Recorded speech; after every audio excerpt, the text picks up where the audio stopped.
नमस्कार दोस्तों। उम्मीद करता हूं कि आप सब बिल्कुल ठीक ठाक हैं और बहुत ही आनंद से अपना जीवन यापन कर रहे हैं। आज जो मैं आपको बात बताने जा रहा हूं, मैंने बहुत गुरुओं के बारे में बोला कि गुरु धारण करना चाहिए, बिना गुरु के आपकी कोई कीमत नहीं पड़ती है।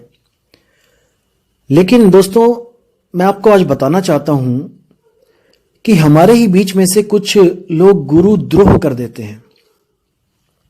आखिर वो क्यों करते हैं, क्या मकसद होता है उनका करने का, ये आज मैं आपको विषय इसके बारे में आपको बताना चाहता हूं।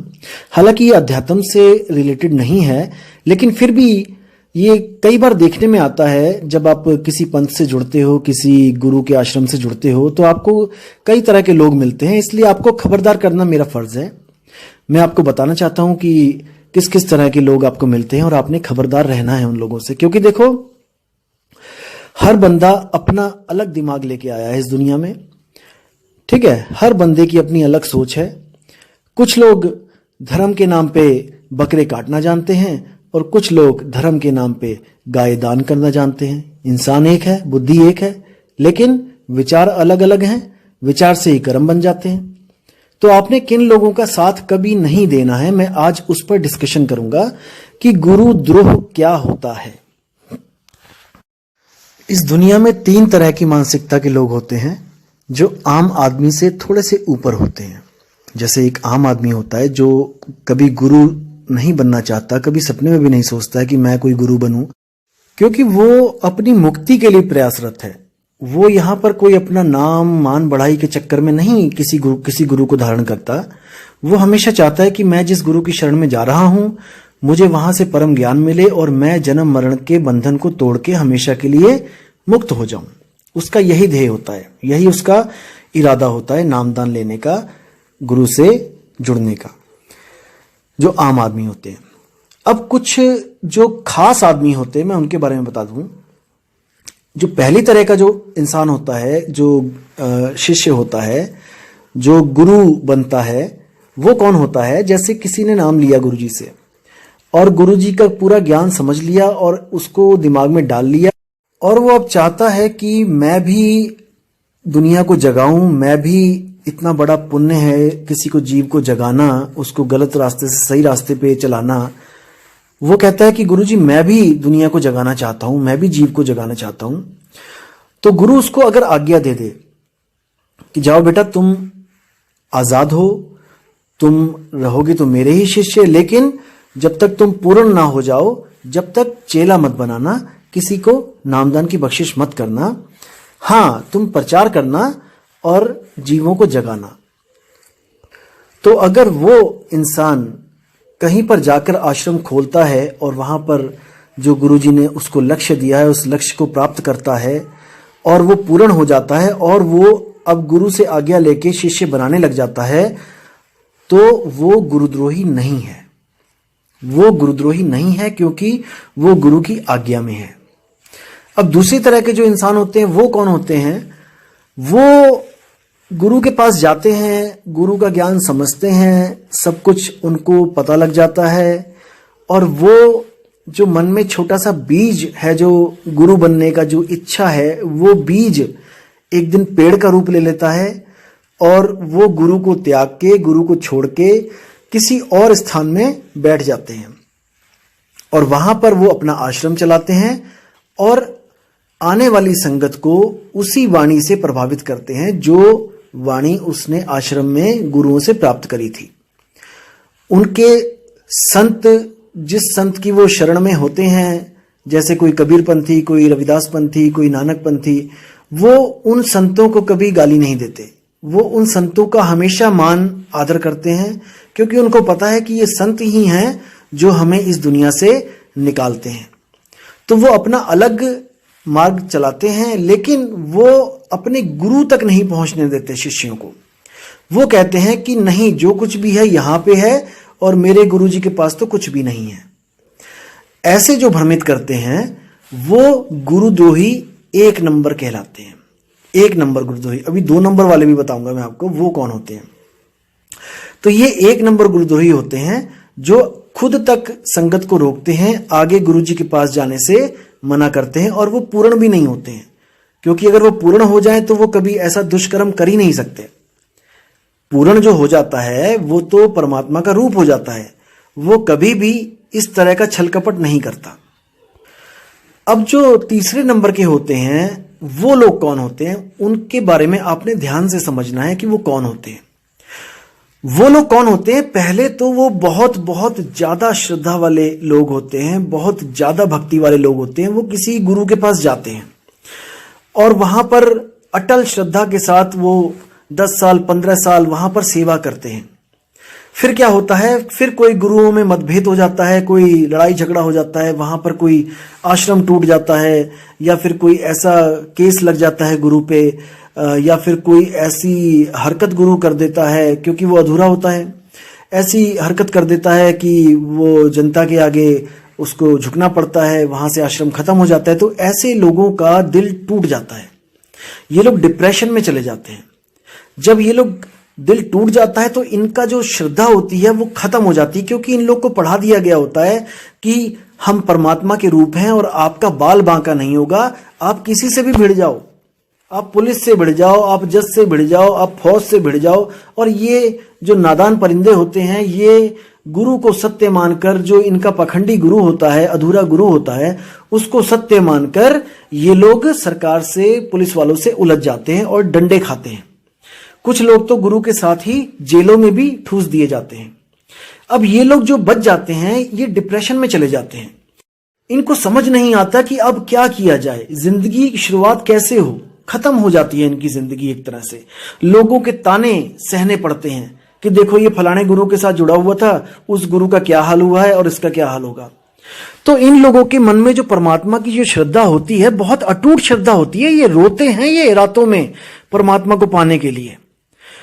तो इनकी जो श्रद्धा होती है वो बिल्कुल खत्म हो जाती है, इनका विश्वास तक उठ जाता है, ये पूर्ण नास्तिक हो जाते हैं और ये एक ऐसे रास्ते पे चल पड़ते हैं जिस रास्ते की कोई मंजिल नहीं है, यानी भटकना ही भटकना है।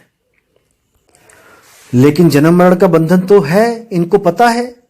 अब ये लोग क्या करते हैं, ये लोग ढूंढना शुरू करते हैं। कभी किताबें पढ़ते हैं अलग अलग पंथों की, कभी किसी धार्मिक ग्रंथ को पढ़ते हैं, कभी इंटरनेट पे कुछ ढूंढने लग जाते हैं, कोई नई बात कि कुछ नया ज्ञान प्राप्त हो। कई बार ये लोग अलग अलग आश्रमों पे जाके देखने लग जाते हैं, क्योंकि देखो इनका घर तो वो टूट चुका होता है, जो इनका जो आश्रम होता है वो तो खत्म हो चुका होता है। अब इनके पास और कोई काम तो होता नहीं है, तो ये लोग अलग अलग आश्रमों में जाके छानबीन करते रहते हैं कि वहां पे क्या है, वहां पे क्या है।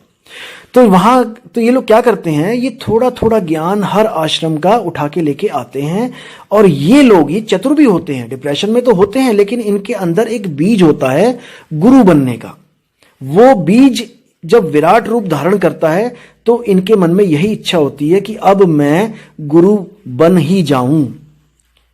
इसका मैं विश्लेषण थोड़ा सा आगे और दूंगा कि क्या लक्षण है ऐसे लोगों के कि ये शो करते हैं कि मैं गुरु नहीं बनना चाहता, लेकिन ये लक्षणों से पकड़े जाते हैं कि हां ये गुरु बनना चाहते हैं।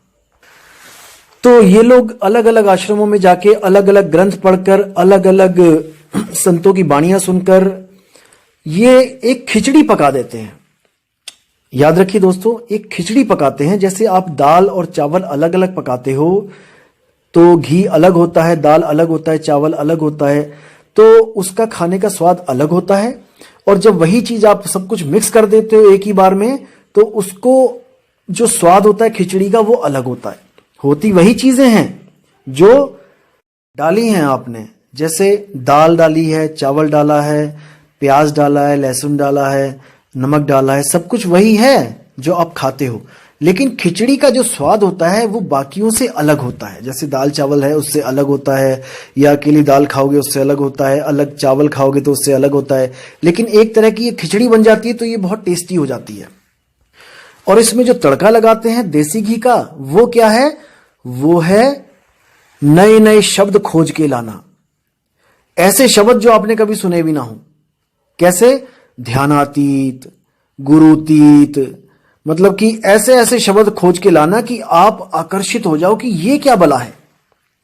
जैसे आपने देखा होगा इंटरनेट पे आजकल चल रहा है, यूट्यूब में कितना चलता है कि ऐसा लिख देते हैं, अगर ये नहीं देखा तो कुछ नहीं देखा, अगर ये नहीं पढ़ा तो कुछ नहीं पढ़ा, अगर ये नहीं सुना तो कुछ नहीं सुना, केवल ध्यान को आकर्षित करने के लिए। आप देखते हैं और सोचते हैं, अरे ऐसी क्या चीज होगी इसमें जो मैंने कभी सुनी नहीं, जो मैंने कभी पढ़ी नहीं, या इसको अगर मैंने नहीं पढ़ा तो कुछ भी ना पढ़ा। तो ऐसे ऐसे शब्द, अध्यान। अब देखो अध्यान शब्द देखिए आप क्या है, अध्यान मतलब ध्यान तो आपने आज तक सुना होगा, लेकिन अध्यान। अब अध्यान का क्या मतलब होता है दोस्तों, मैं आपको क्लियर कर देता हूं। अध्यान का मतलब होता है किसी का भी ध्यान ना करना, यानी कि किसी का भी ध्यान करने से अपने आप को रोकना। तो दोस्तों जहां पे रोकना आ गया वहां पे बंधन आ गया। ये भी मन का ही एक बंधन है कि करना और ना करना, ये दोनों ही मन के बंधन है। इसी को बोलते हैं निर्विचार। ये आपको कान इधर से की जगह कान उधर से पकड़ाते हैं, लेकिन आपने उलझना नहीं है, आपने इसको अच्छी तरह समझना है। निर्विचार और अध्यान एक ही चीज है, नाम दो है, बस इसको अच्छी तरह समझ लो। जैसे व्रत और भूखा रहना एक ही चीज के दो नाम हैं। व्रत तो समझ में आता है कि धार्मिक कार्यों के साथ जुड़ा हुआ है, लेकिन जब हम कहते हैं कि भूखा रहना है तो हमें लगता है कि वो धार्मिक कार्य नहीं है। जैसे हम कहते हैं कि आज मैं पूरा दिन भूखा रहा, किसी का भी ध्यान नहीं जाता कि ये धार्मिक काम है। सबको ऐसा लगता है कि आज इसको खाना नहीं मिला। और अगर मैं कहता हूं आज मेरा व्रत था और मैंने अच्छी तरह निभाया, तो चीज वही है दोस्तों।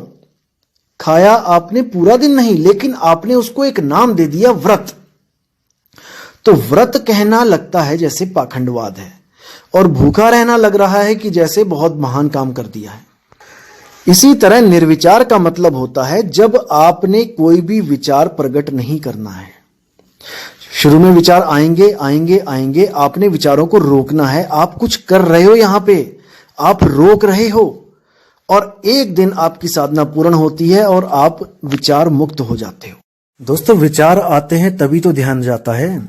जैसे आप किसी कक्षा में बैठे हैं और आप बैठे बैठे आपको एकदम विचार आया कि मेरी गाय को मैंने घास दिया था, क्या उसने खाया कि नहीं खाया।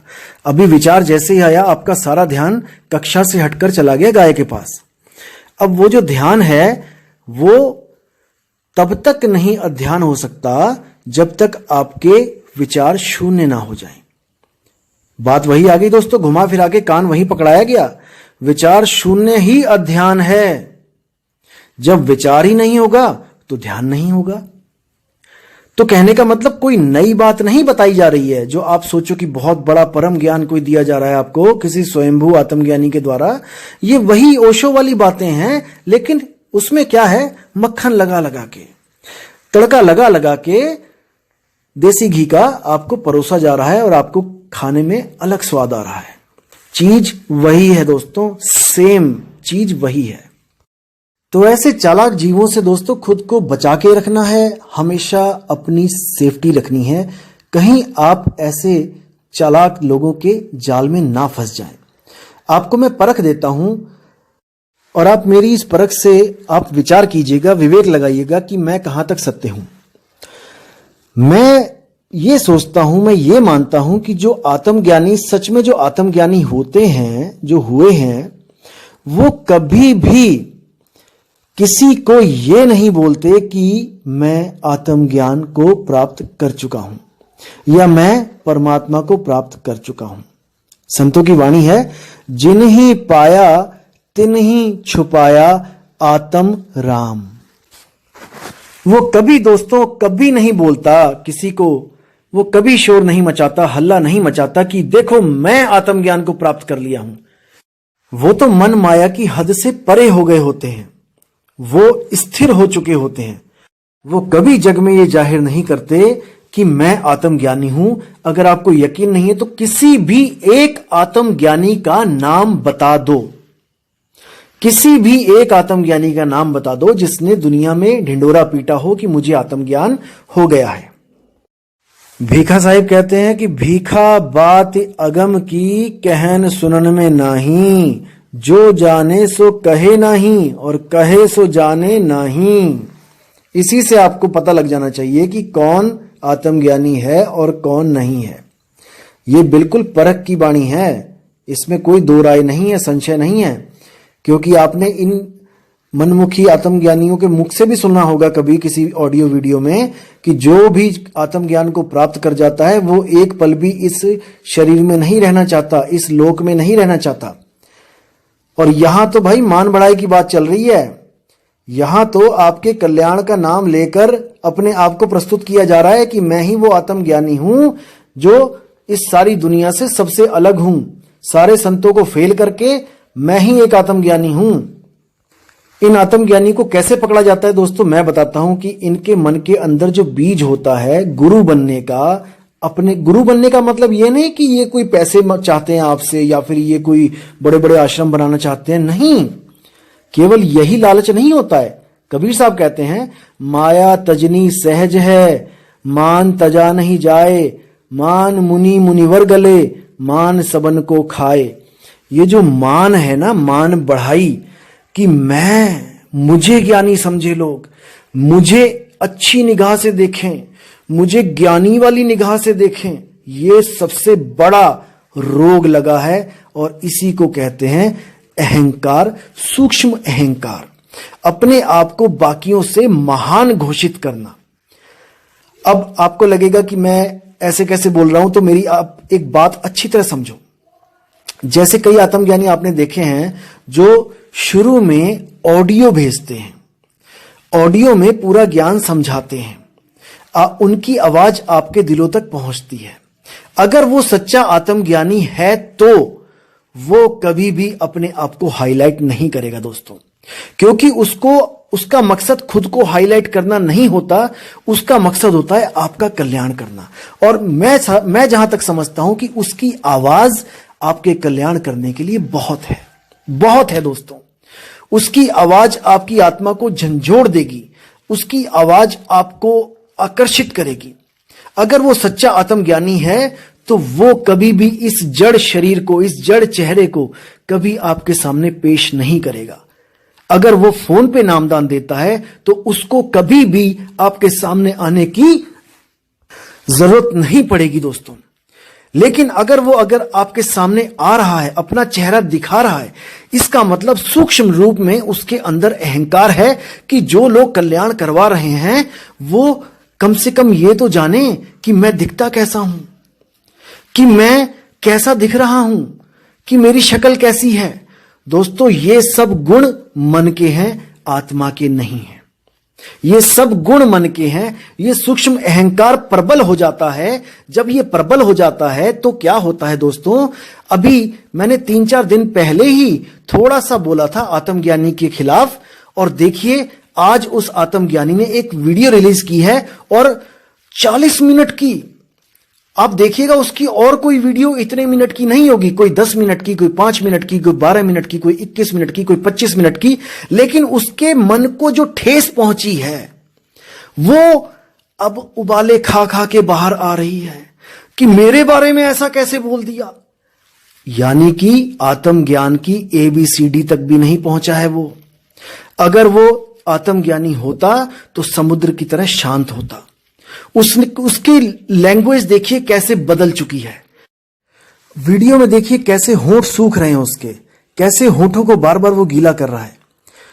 तो दोस्तों ये लक्षण है मनमुखी इंसान के, जिसको डर हो गया है कि कहीं लोग मुझसे जो जुड़े हैं वो कहीं दूर ना चले जाएं मुझसे।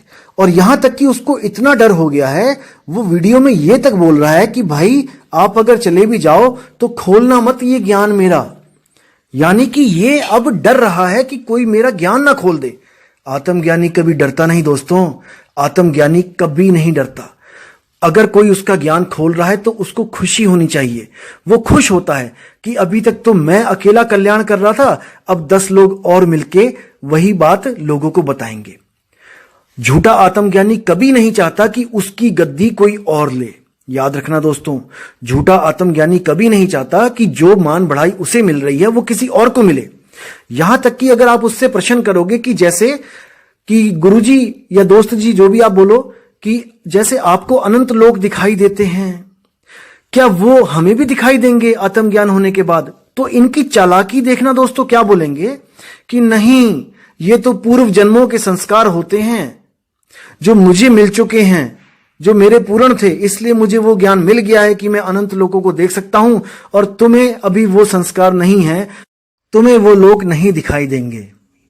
इस बात का मतलब दोस्तों ये हो गया कि कोई कुतुब मीनार पे चढ़ के आपको आवाजें लगा रहा है कि भाई मैं कुतुब मीनार पे चढ़ चुका हूं, आओ आप भी आ जाओ, यहां से पूरा शहर देख रहा हूं मैं, हर चीज, हर गली दिख रही है, हर जगह दिख रही है। तब आप नीचे से खड़े होकर कहते हो कि अगर हम भी वहां पहुंच जाएं ऊपर, तो क्या हमें भी वो दिखाई देंगे, सब पूरा शहर दिखाई देगा? तो आत्मज्ञानी क्या कहता है? नहीं, वो आपको नहीं दिखाई देगा। मूर्ख बना रहा है दोस्तों, मूर्ख। आत्मज्ञान का मतलब आत्मज्ञान हो जाए, चाहे आपको हो चाहे किसी और को हो, अनुभव सेम होगा, क्योंकि आत्मा किसी के साथ पक्षपात नहीं करती। जो पक्षपात करती है वो आत्मा नहीं है। दोस्तों, अगर आपको वो अनंत लोक ये उसी वक्त दिखा सकता है, तब तो आप इन लोगों की शरण में जाओ, क्योंकि आत्मज्ञान पल में होता है, सालों और युगों में नहीं। आत्मज्ञान पल में होता है। अब दोस्तों, मैं आपको कुछ पॉइंट्स बताता हूं कि आप ऐसे नकली आत्मज्ञानियों से कैसे बचेंगे। आप इसको नोट कर लें ध्यान से और इसको सवाल बनाकर उनके सामने पेश करें। तो जो पहला पॉइंट है वो है कि अगर आत्मा एक है और वो सर्वव्यापी है, तो शुरुआत में जब केवल आत्मा ही आत्मा थी, तो ये शरीर कैसे बने, ये मन की उत्पत्ति कैसे हुई, ये शून्य कैसे बना? पहला पॉइंट ये है, आपने सवाल रखना है। दूसरा पॉइंट ये है कि हम कौन हैं? हम शरीर हैं या हम मन हैं या हम जीव हैं या हम आत्मा हैं? ये जरूर कॉन्सेप्ट क्लियर करना है। और अगर ये लोग बोलें कि आप शरीर हो या आप मन हो, तो समझ जाना दोस्तों कि वो अभी भ्रमित है। उसको खुद नहीं पता कि मन और तन और आत्मा और जीव में क्या फर्क है। इसका उदाहरण देता हूं दोस्तों आपको मैं। जैसे आप आम भाषा में ही ले लो, आप कहते हो मेरा मन कर रहा है कि मैं बाहर जाऊं। अब दोस्तों, यहां पर मेरा मन यानी कि जो चीज मेरी है मैं उससे सर्वथा अलग हूं।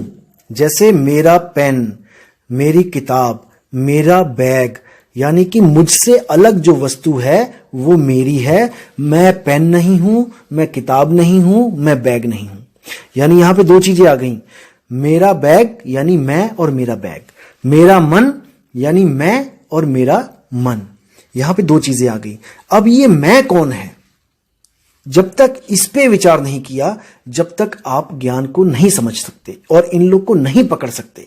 ये लोग घोषित करेंगे कि आप ही मन हो, क्योंकि आप सुख और दुख की अनुभूति कर रहे हो। आत्मा कभी सुख दुख की अनुभूति नहीं करती है, इसलिए आप मन हो। देखो, बुद्धि देखो, अकल देखो इन लोगों की। अब मैं एक बात कहना चाहता हूं कि जैसे मैंने आग में हाथ डाला, अब हाथ जला, पीड़ा किसको हुई? मेरे शरीर को हुई, मेरे हाथ को हुई। तो अब अगर कोई यह सिद्ध करने में लग जाए कि तू ही हाथ है, तुम शरीर हो, तभी तो पीड़ा महसूस कर रहा है शरीर, तुम शरीर हो, क्योंकि आत्मा कभी पीड़ा महसूस नहीं करती।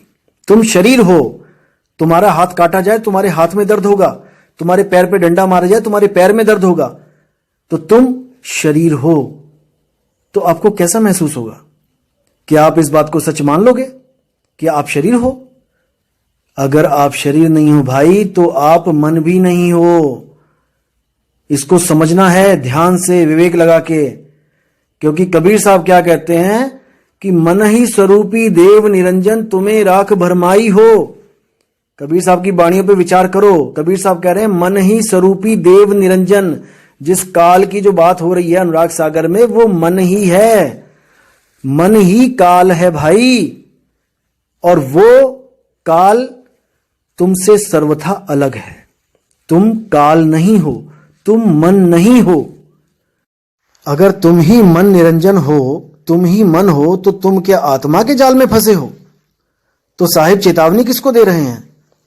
ए हंसा तू अमरलोक का पड़ा कालवश आई हो, मन ही स्वरूपी देव निरंजन तुम्हें राख भरमाई हो। अब ऐसे आत्मज्ञानी आपको क्या बोलेंगे कि देखो कबीर साहब कह रहे हैं ए हंसा, यानी कि वहां पर तुम लोग हंस थे, तुम्हारी चोंच थी, तुम्हारे दो पर थे, तुम अंडे भी देते थे। ऐसा भी बोल देंगे ये मूर्ख अज्ञानी लोग। भाई हंसा का मतलब होता है जो नीर शीर का निबेड़ा करता है, क्योंकि हंस ही एक ऐसा पक्षी है जो कभी भी मोती के अलावा कुछ नहीं खाता। थोड़ी बुद्धि खोलो अपनी। वो दाना तिनका नहीं चुगता आम पक्षियों की तरह, इसलिए साहिब ने हंस बोला है ताकि तुम भी असत्य को ग्रहण मत करो, सत्य को खोजो, सत्य की परख करो और सत्य को ही ग्रहण करो। दोस्तों इन काल दूतों का तो ये हाल है कि ये जो परम चेतन सत्ता है ये उसको भी मन बोल देंगे। परम चेतन सत्ता आपको क्या ठहरा देंगे कि मन ही परम चेतन है। देखो इनकी बुद्धि देखो। कबीर साहब कहते हैं जड़ चेतन का करे निबेड़ा, कहे कबीर सो हंस है मेरा। ये शरीर जड़ और चेतन इन दोनों का मेल है। इसमें जड़ क्या है? तन और मन जड़ है। मन जड़ है दोस्तों। मन बिना चेतन शक्ति के एक कदम भी नहीं चल सकता। इसका क्या प्रमाण है? कबीर साहब की वाणी है, मन जाता है तो जाने दे, तू पकड़ के राख शरीर, उतरा पड़ा कमान से क्या कर साके तीर। अब कबीर साहब कहते हैं मन जाता है तो जाने दे। जैसे किसी का मन कह रहा है कि मैं शराब पी आऊं, तो कबीर साहब कहते हैं ना ना ना, इसको जाने दे, इस मन को जाने दे जहां जाना चाहता है। ये तेरे बिना कुछ नहीं कर सकता, ये तेरे बिना कुछ नहीं कर सकता, बस तू इस शरीर को मत उठाना। देखो कितनी साफ वाणी है। अब कौन नहीं उठाना? कौन रोक रहा है इस शरीर को उठने से? वो जीव है जिसकी सत्ता से ये मन चल रहा है। और जब तक ये मन मरा नहीं तब तक आपकी मुक्ति होगी नहीं। अगर मन ही परम चेतन सत्ता है तो परम चेतन सत्ता तो कभी मरती ही नहीं है। अगर चेतन सत्ता परम चेतन सत्ता ही मर जाए तो फिर बचा क्या? अरे इस आत्मा को ही तो चेतन कहते हैं और परमात्मा को परम चेतन सत्ता कहते हैं। इतना भी पता नहीं चला और स्वयंभू गुरु बन के बैठ गए। शर्म आनी चाहिए, शर्म। चलो दोस्तों, जैसी जिसको बुद्धि दी है परमात्मा ने वैसा ही वो यूज करेगा। चलो अगला टॉपिक देखते हैं।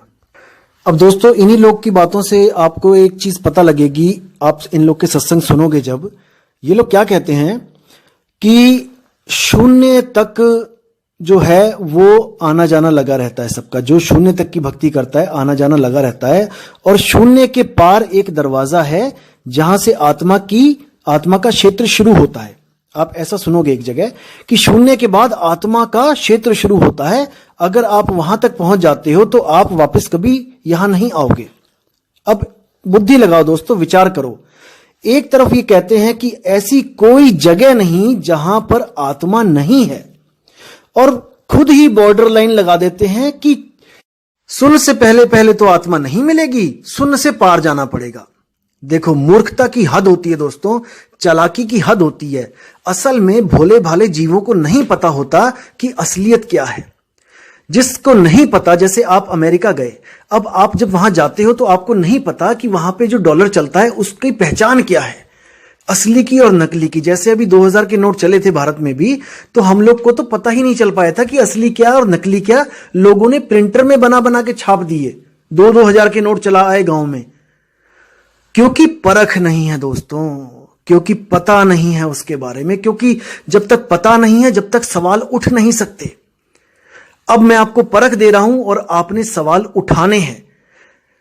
शून्य से पहले मुक्ति क्यों नहीं है और शून्य के बाद ही मुक्ति क्यों है? क्या आत्मा शून्य में कुछ कम क्वांटिटी में रहती है, या शून्य के पार आत्मा का कुछ ज्यादा प्रभाव होता है? क्या उसका प्रभाव भी कम और ज्यादा होता है? ये दोस्तों सवाल पूछना है आपने। और ये लोग कई बार ऐसा भी बोलते हैं कि ऐसा कोई स्थान नहीं है जहां पे आत्मा नहीं है, चाहे वो मन का क्षेत्र हो, चाहे वो चक्रों का क्षेत्र हो, चाहे वो शून्य का क्षेत्र हो, चाहे वो बुद्धि का क्षेत्र हो। यानी हर जगह आत्मा समान रूप में है। लेकिन उसी के साथ क्या बोल देंगे कि चित्त में आत्मा सूक्ष्म रूप में रहती है, हमें भक्ति चित्त से स्टार्ट करनी पड़ेगी। देखो अब चित्त में आत्मा सूक्ष्म रूप में रहती है कि इसका मतलब है कि आत्मा कहीं विराट रूप में भी रहती है। तो दोस्तों इनकी जो चालाकी है, अब देखो बुद्धि में भी आत्मा रहती है। इनसे पूछोगे अगर आप लोग कि बुद्धि में भी आत्मा है, तो ये कहेंगे हाँ। तो बुद्धि से क्यों नहीं भक्ति शुरू हो सकती? आप सोचना है आपने, जैसे आपके घर में 5 कमरे हैं और लैट्रिन बाथरूम है अलग अलग, हर घर में प्लग है, हर कमरे में प्लग लगा है। आपका मोबाइल कहीं भी चार्ज हो सकता है, चाहे तो बाथरूम में चार्ज कर लो, चाहे तो किचन में चार्ज कर लो, चाहे तो बेडरूम में चार्ज कर लो। अगर कोई ऐसा कहे कि नहीं केवल बेडरूम से ही चार्ज हो सकता है, तो इसका मतलब अभी उसको भेद पता नहीं है कि वो आत्मा अगर हर पत्ते में है, हर कण कण में है, पत्थरों तक में आत्मा बता दी इन लोगों ने कि पत्थरों में आत्मा है। अरे भाई पत्थरों में आत्मा है तो वो बात क्यों नहीं कर रहा, वो चल फिर क्यों नहीं रहा? अब आप कहेंगे कि पेड़ भी नहीं चल रहे, पेड़ भी नहीं बात कर रहे, लेकिन भाई पेड़ 1 से 2 तो हो रहे हैं, वो उसके बीज से दूसरा पेड़ तो बन रहा है। तुम एक पत्थर को हजारों करोड़ों युगों तक रहने दो, पड़ा रहने दो, वो 1 से 2 नहीं हो सकता, वो निर्जीव है। कोई साइंस प्रूफ नहीं कर सकती कि उसमें आत्मा है। और तुम पेड़ों को, एक अकेला पेड़ लगा देना, वो भी 1 से 2 हो जाएंगे जब उस पर फल पकेंगे तो। हालांकि उसका एक स्रोत होगा कि वो फल कैसे पकेंगे। कोई चिड़िया आएगी जो किसी और पेड़ में कोई आम खाएगी या कुछ भी करेगी, तो वहां से वो जो पराग कण अपनी चोंच में लेके आएगी, उसी के द्वारा फर्टिलाइजेशन होती है। इसलिए हम पेड़ों को सजीव कहते हैं, जिसमें आत्मा का वास है, जीव का वास है। अगर कोई कहे कि पत्थरों में आत्मा का वास है, तो उससे बड़ा मोटा दिमाग, जिसको कहते हैं मंद बुद्धि, और कोई नहीं हो सकता। और दोस्तों जैसे मैं आपको बोलता हूं कि हम शब्द में मिल जाएंगे, सुरती शब्द में समा जाएगी, दोस्तों ये केवल समझाने के लिए है। सूरत टिकती है, शब्द पे हमेशा के लिए टिक जाती है, क्योंकि शब्द ही वो वस्तु है जिसको हम बाकी शब्दों से अलग करके नी शब्द कहते हैं। बाकी भी शब्द है दुनिया में, बहुत से शब्द हैं, लेकिन जो ये सच्चा शब्द, जो मूल शब्द है, इसको नी शब्द कहा जाता है, क्योंकि बाकी शब्दों से ये भिन्न होता है।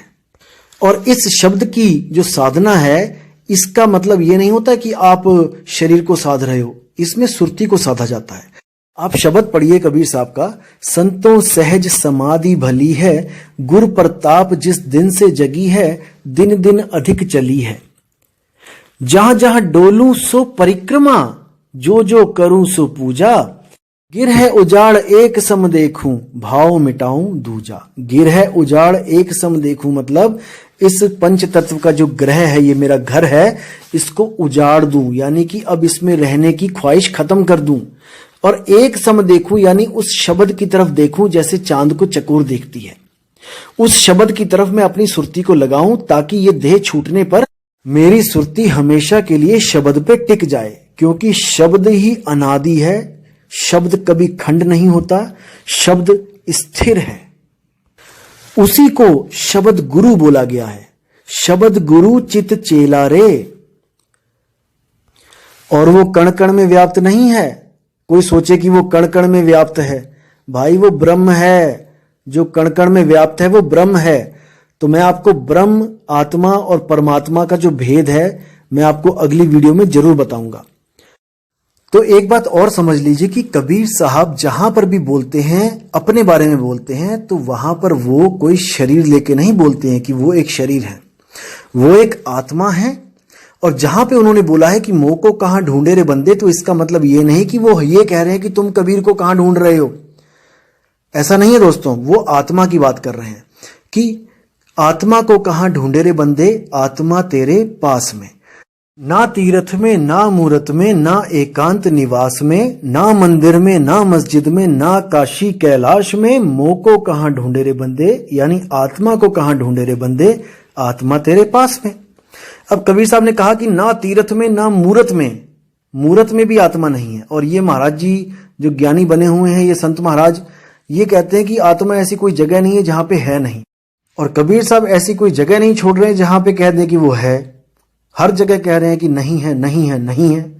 लेकिन ये आम इंसान के बस की बात नहीं है कि कबीर साहब की वाणियों को समझ सके।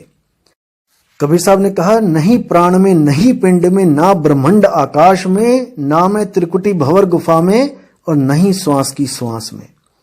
आत्मा को कहाँ ढूंढे रे बंदे, आत्मा तेरे पास में। फिर कहते खोजी हो तुरंत मिल जाऊं, एक पल की तलाश में, कहें कबीर सुनो भाई साधो, मैं तो हूं विश्वास में। विश्वास में का मतलब ये नहीं कि आपने अगर विश्वास कर लिया कि मैं आत्मा पत्थर में है तो वो पत्थर में हो गई। विश्वास का मतलब है कि आप गुरु की शरण में जाओ, जो सतगुरु है, भेद पूरे पता करो, रहस्य पता करो कि सतगुरु में और असतगुरु में भेद क्या है। जब दृढ़ विश्वास हो जाए कि सतगुरु ही है, तब उसकी शरण में जाओ और वो जो भी ज्ञान दे उसमें विश्वास रखना, क्योंकि विश्वास से ही मिलेगा। अगर आपने गुरु से नाम लिया और विश्वास नहीं है ना, तो उसका कोई फायदा नहीं होगा। देखो, जो परखना होता है वो नाम लेने से पहले होता है, नाम लेने के बाद नहीं होता है। इसलिए मैं हमेशा जोर देता हूं कि नाम कभी मत लो किसी भी गुरु से, पहले परखो कि वो सोना है या पीतल है, उसके पास जो ज्ञान है वो सत्य है कि असत्य है। जब दृढ़ निश्चय हो जाए तब गुरु की शरण में जाओ और पूरे विश्वास के साथ गुरु को सत्य मानकर अपना जो आत्म तत्व है उसकी साधना शुरू करो। तो एक जगह कबीर साहब ने यह भी बोला था कि वेद हमारा भेद है, हम वेदों के माही, और जौन भेद से मैं मिलूं वो वेद ही जानत नाही।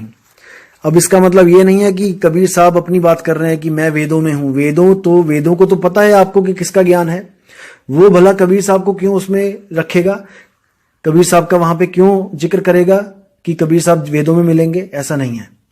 कबीर साहब वहां पे आत्मा की बात कर रहे हैं, वेदों में उल्लेख है आत्मा के बारे में, उसको वहां पर बोला गया है अव्यक्त। आप वेदों को पढ़ोगे तो वहां पे एक अव्यक्त की बात की गई है कि एक अव्यक्त एक ऐसी चीज है जिसको व्यक्त नहीं कर सकते, और उसी की वजह से सृष्टि चल रही है, यानी कि हमारा शरीर चल रहा है, वो अव्यक्त है। उसी अव्यक्त को आत्मा कहते हैं।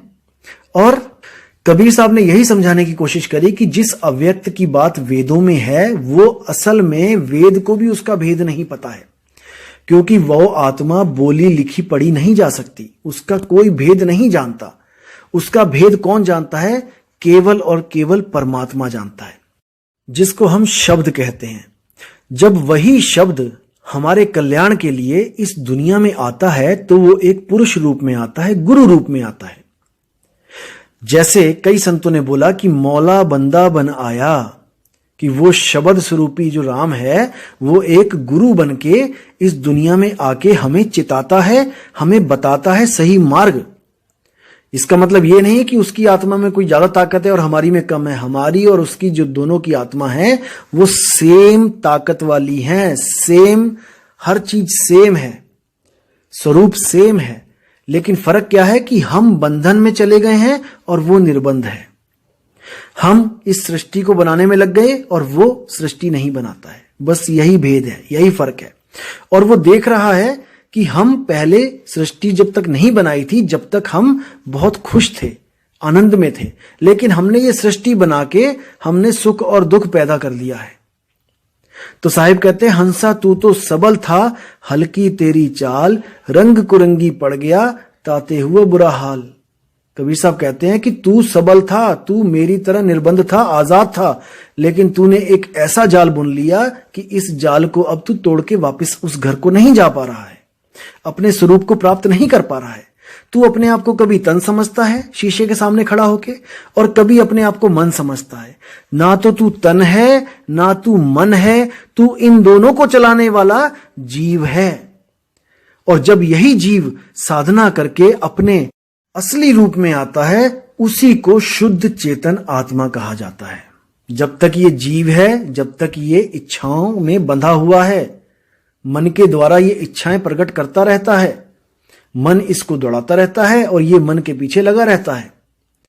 इसीलिए ऐसे गुरु की जरूरत पड़ती है जो इसको और मन को अलग अलग कर दे। जब गुरु ज्ञान देता है तो एक छुड़ाए एक लखाए, मन को छुड़वा देता है और जीव को लखा देता है।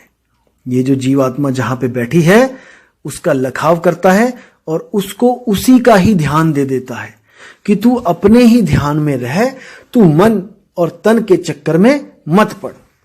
लेकिन ये अज्ञानी जो स्वयंभू आत्मज्ञानी बने बैठे हैं, ये आपको ही मन सिद्ध कर देते हैं। अरे अगर आप ही मन हो तो आप किसके चक्कर में पड़े हो?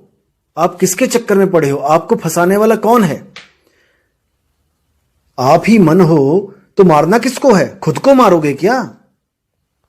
एक बात हमेशा याद रखना दोस्तों, अगर आप शरीर हो तो आपको शरीर की ही प्राप्ति होगी। जैसे अगर आप शरीर की पूजा करते हो, जैसे कोई आदमी कृष्ण जी की पूजा करता है, जो एक कृष्ण का शरीर है, जो राम जी का शरीर है, कबीर साहब के अगर शरीर की पूजा कोई करता है फोटो की, तो याद रखना दोस्तों, जिसकी पूजा करोगे आप वैसे ही हो जाओगे।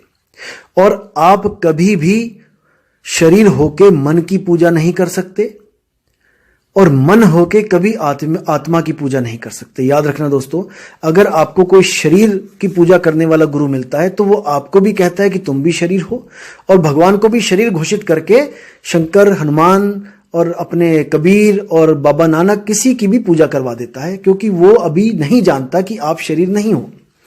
अब जो गुरु कहता है कि आप मन हो, तो याद रखना वो जिस तत्व की साधना करवा रहा है, जो कण कण में व्याप्त है, वो मन ही है, वो ब्रह्म ही है, जिसके अंदर सब ब्रह्मांड हैं। ब्रह्म कोई आदमी नहीं है कि कोई पुरुष है और किसी लोक में बैठा है। ब्रह्म कौन है? इस कण कण में व्याप्त ही ब्रह्म है, और ब्रह्म केवल एक है। एको ब्रह्म द्वितीय नास्ति, यानी कि केवल एक ब्रह्म है, दूसरा कोई ब्रह्म नहीं है। एक ही ब्रह्म में सारा संसार फंसा हुआ है। उसी ब्रह्म के अंदर पत्थर भी है, आप भी हैं, हम भी हैं, ये ग्रह भी हैं, सूरज भी है, चांद भी है, सितारा भी है। कोई ऐसी जगह नहीं जहां पर ये ब्रह्म नहीं है। ये कोई काल नहीं है, ये है समय।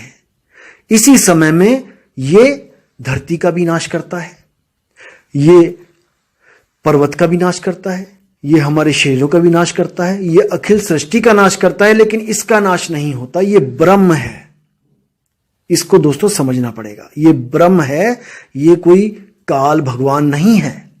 जो ब्रह्म की बात आते ही काल भगवान याद आ जाता है, लोगों के पुरुष याद आ जाते हैं, ये ऐसा नहीं है। कबीर साहब ने ब्रह्म को क्या बोला है कि प्रथमे भूला ब्रह्मी अखंडित झाई आपनी मानी। इस शब्द को मैं अगली वीडियो में खोलूंगा क्योंकि लंबी ज्यादा हो गई है ये, लेकिन मैं आपको बता दूं कि ये ब्रह्म ज्ञान है, ये आत्म ज्ञान नहीं है जो आपको बताया जा रहा है। और इसमें जो भेद होता है ब्रह्म ज्ञान और आत्म ज्ञान में, क्या भेद है, ये मैं आपको अगली वीडियो में जरूर बताऊंगा। तो मैं बोल रहा था कि अगर आप मन हो तो आप चाह कर भी आत्मा की साधना नहीं कर सकते, क्योंकि मन केवल मन को ही प्राप्त कर सकता है। अगर आप आत्मा हो तब ही आप आत्म तत्व को प्राप्त कर सकते हो। लिख के ले लो दोस्तों, अगर आप आत्मा नहीं हो तो आप आत्मा को प्राप्त कर ही नहीं सकते, क्योंकि आत्मा की साधना केवल आत्मा के द्वारा ही हो सकती है, मन के द्वारा नहीं हो सकती है। और दोस्तों जो कहते हैं कि मन मरता नहीं है, फिर पैदा हो जाता है, ब्रह्म तक जाके मन फिर पैदा हो जाता है, फिर मर जाता है, फिर पैदा हो जाता है। दोस्तों एक बात याद रखना, जो चीज एक बार मर जाए ना, एक बार, वो दोबारा खुद से पैदा नहीं होती, उसको पैदा करने वाला कोई और होता है। इस बात को हमेशा याद रखना। और इसकी क्या गारंटी है कि अगर ब्रह्म में मन मर के पैदा हो जाता है तो जिस तरह से ये आत्मज्ञानी आपके मन को मरवा रहा है उसके बाद पैदा नहीं होगा, इसकी क्या गारंटी है? दोस्तों मैं बताता हूं आपको कि वो मन पैदा कब नहीं होगा। ध्यान से समझना, विवेक लगा के समझना। जब तक आप इस मन को दोबारा पैदा नहीं करोगे तब तक ये मन पैदा नहीं हो सकता। सुनने में बड़ा विचित्र लगेगा, लेकिन बहुत पते की बात है दोस्तों, बहुत गूढ़ रहस्य है ये कि मन एक बार मर के दोबारा कैसे जिंदा हो जाता है, कौन सी शक्ति है जो उसको दोबारा जिंदा करती है, इसको जानना पड़ेगा। याद रखना दोस्तों, ये मन आपने ही पैदा किया है और इस मन को आप ही मार सकते हो, क्योंकि आप ही अक्षर पुरुष हो। अक्षर क्या है? इस जीवात्मा को ही अक्षर कहते हैं, ये अविनाशी है। मन अक्षर नहीं है, मन चेतन नहीं है। इसीलिए साहिब कहते हैं, अक्षर पुरुष एक पेड़ है, निरंजन वाकी डार, और तीन देव शाखा भय पात रूप संसार। अक्षर पुरुष एक पेड़ है, यानी कि हे जीवात्मा तू पेड़ के समान है। अभी जड़ नहीं बोला साहिब ने कि जड़ है, उसको अक्षर पुरुष एक पेड़ है बोला है। पेड़ क्या होता है? जो जमीन के ऊपर होता है, और जड़ क्या होती है? वो नीचे होती है, मूल होती है। अक्षर पुरुष एक पेड़ है, निरंजन वाकी डार, और तीन देव शाखा भय, पात रूप संसार। यानी कि हे अक्षर पुरुष, तुम ही हो जिसकी वजह से ये डाल निकल रही है। निरंजन वाकी डार, डार तुमसे निकल रही है, तुमने ही उसको पैदा किया है, तुमने ही मन को पैदा किया। तुम ही मन को इतनी शक्ति देते हो कि उसी मन से 3 गुण पैदा होते हैं, रजोगुण, सतोगुण, तमोगुण, और वो उसी मन के पुत्र हैं। मन कौन है? काल। काल के 3 पुत्र, रजोगुण, सतोगुण, तमोगुण। और काल कैसे पैदा करता है? माया के द्वारा। मन और माया, ये जब दोनों का मिलन होता है तब 3 गुण पैदा होते हैं, और उसके बाद सृष्टि की रचना होती है। ये गुप्त भेद है दोस्तों, ये सबको नहीं पता है। जिन मूर्खों को, जिन अज्ञानियों को नहीं पता है, वो समझते हैं कि मैं मन हूं, आप मन हो। नहीं दोस्तों, मन आपकी ही एक शाखा है। आपकी आत्मा के द्वारा मन प्रकट होता है, और आत्मा ही उस मन को दोबारा प्रकट कर देती है जब तक उसे अपना मूल ठिकाना नहीं मिलता। क्योंकि ये आत्मा मन और तन में ऐसी रमी हुई है कि इसको अपना स्वरूप भूल गया है। अब इसको एक भेदी सतगुरु मिल जाए तो ये जब अपने स्वरूप में आ जाएगी तो ये दोबारा मन और तन के चक्कर में कभी नहीं फंसेगी दोस्तों। कैसे? जैसे दूध का जला छाछ भी फूक फूक के पीता है। आपको पता है, आप पूरे तड़पे हुए इस वक्त, आपकी इच्छा है कि हमारी मुक्ति हो जाए। तो दोस्तों, जब तक इच्छा नहीं होगी, अगर आपको वापस वहां पे पहुंचा भी देगा सतगुरु अगर, तो भी आप दोबारा भाग आओगे, क्योंकि आपकी इच्छा ही नहीं है यहां से जाने की। इसलिए सतगुरु इंतजार करता है कि जब तक आपकी इच्छा ना हो जाए प्रबल कि मैंने मुक्त होना है, जब तक आपको गुप्त भेद बताने वो नहीं आता। जब वो देखता है कि अब तुम थक चुके हो, अब तुम पक चुके हो, अब तुम्हारी इच्छा इस मन और तन के जाल में रहने की नहीं है, तब वो आके आपको गुप्त भेद बताता है। तब वो आपको आपका स्वरूप बताता है, और कैसे उस सार शब्द को ध्याना है, उसमें जुड़ना है, वो भेद बताता है। सार शब्द से बाची हो मानो एतबारा, अक्षर पुरुष एक पेड़ है, निरंजन वाकी डारा, 3 देव शाखा भय, ये पात रूप संसारा। ये बीजक की वाणी है दोस्तों, हर स्वयंभू आत्मज्ञानी के दिमाग में नहीं जाएगी ये। इसके लिए भेदी गुरु की जरूरत होती है, तभी ये ज्ञान समझ में आता है। तो दोस्तों, वीडियो को ज्यादा लंबी हो गई है, तो अगली वीडियो में मैं आपको बताऊंगा कि आत्मा से मन कैसे अलग है, आत्मा अचल क्यों है। जैसे आपको बताया जा रहा है कि आत्मा अचल है, वो अचल कैसे है वो मैं आपको बताऊंगा। और आत्मा केवल घट घट की वासी है, कण कण की वासी नहीं है। इस भेद को भी मैं आपको खोलूंगा। जिस आत्मा को लोग सर्वव्यापी समझते हैं, असल में वो ब्रह्म है, ब्रह्म ही सर्वव्यापी है, इसके बारे में भी बताऊंगा। और कुछ लोग सोचते हैं कि कबीर साहब कोई देह हैं जो नूरी तत्व से बने हैं, जिसकी करोड़ों अरबों साल जो खत्म नहीं होता। तो मेरे भाई, यहां पर आके 120 साल में वो बच्चे से बूढ़े कैसे हो गए? अगर वो नूरी तत्व कभी युगों युगों तक उसकी स्थिरता है, तो वो नूरी तत्व यहां आके क्या काम नहीं कर रहा था क्या? तो इसके बारे में भी आपको पूरा ज्ञान दिया जाएगा। मेरी अगली वीडियो का ऑडियो का इंतजार करना दोस्तों। और इस जो ऑडियो में जो मैंने बोला है, एक एक चीज को ध्यान से समझना, और आपको और भी परख दूंगा मैं। ऐसा नहीं है कि बस इतने ही पॉइंट्स हैं, आपको ऐसी ऐसी परख दूंगा जिसको आप परखने के बाद कभी भी किसी गलत रास्ते पे चल ही नहीं सकते। लेकिन आपको अभी भेद नहीं पता है आत्मा और परमात्मा का, इसलिए आपको यह अच्छा लग रहा होगा कि आत्मा केवल एक है। दोस्तों, इसमें फर्क बताऊंगा मैं कि एक कहो तो है नहीं, 2 कहूं तो गाली, और जैसा है तैसा कहूं, कहे कबीर विचारी। इसका असली अर्थ क्या है दोस्तों? वाणी एक ही होती है, लेकिन बुद्धि अलग अलग होने की वजह से ये वाणियां अलग अलग अर्थ निकाल देते हैं लोग इसका। अब जैसे देखिए, अभी आत्मज्ञानी ने बोला था पिछली बार कि कबीर साहब आत्मा की बात कर रहे हैं, 1 कहो तो हूं नहीं, 2 कहूं तो गाली। अभी इतनी सी देर में ये पलट गए अपनी जुबान से। अब ये कहते हैं कि नहीं, वो कबीर साहब तो ब्रह्म के लिए बोल रहे थे। अभी दोस्तों, अभी तो शुरुआत है, अभी देखना क्या क्या पलटेगा। अभी ये आत्मज्ञानी की जड़ें हिल जाएंगी, और पता नहीं ये कौन कौन सी बातों से मुकर जाएंगे, अपनी ही बातों से ये पलट जाएंगे। दोस्तों, रात के अंधेरे में तारों के साथ जो चांद होता है, तो चांद में थोड़ा प्रकाश ज्यादा होता है तारों से, तो वो बड़ी बढ़ाई खाता है, अपनी बहुत वाहवाही होती है उसकी दोस्तों। लेकिन रात तक जैसे ही सूर्य उदय होता है, तो ये सब के सब छुप जाते हैं, ये जगह ढूंढते हैं छुपने के लिए। तो अब सतगुरु कबीर साहब का जो ज्ञान उदय हुआ है, अब ऐसे स्वयंभू आत्मज्ञानी दोस्तों जगह ढूंढेंगे छुपने के लिए, क्योंकि ऐसे ऐसे प्रश्नों के उत्तर इनको देने पड़ेंगे जो ये सोच भी नहीं सकते। और आप दोस्तों हमेशा विवेक को जगाए रखना, हमेशा सत्य असत्य का निर्णय करते रहना, क्योंकि आप स्वयं हो जो अपना कल्याण कर सकते हो। इस दुनिया का कोई भी आदमी आपका कल्याण नहीं कर सकता दोस्तों, क्योंकि परख आपने करनी है, आप ही पारखी हो। इसी के साथ दोस्तों मैं इस वाणी को विराम देता हूं और बहुत जल्द आपके सामने एक नया विषय लेके आऊंगा जिस पे हम गहन विचार करेंगे, क्योंकि मानुष जन्म अनमोल है, मिले न बारंबार, पत्ता जो तरवर गिरे बहुर न लागे डार। तो दोबारा ये जन्म नहीं मिलेगा दोस्तों। इसी जन्म में हमने विवेक लगाना है और सत्य और असत्य का निर्णय करके सत्य को पकड़ के एक हंस बन जाना है।